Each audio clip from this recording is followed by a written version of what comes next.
Let's see how you can send dynamic images to your customers or users or students in bulk. Click on the CRM, create a new campaign.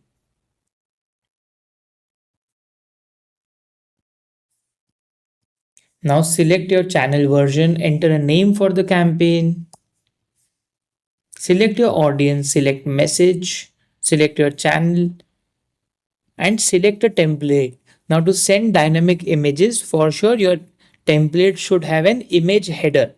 Select the option of dynamic from here and select an image experience that you have created earlier. All the variables would show here as fields from your image experience. Now you can map your custom fields or the system field here. So now this name here is the WhatsApp name of the user who have interacted with us, and the body variables are the variables in the template.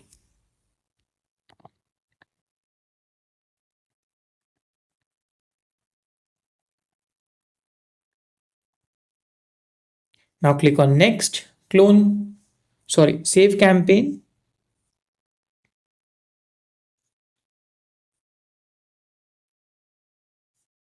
and click on the rocket icon to send the campaign.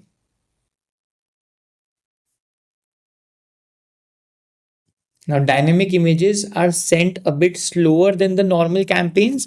Your campaign should be delivered in the next few minutes depending upon the quantity of messages in it. Thank you.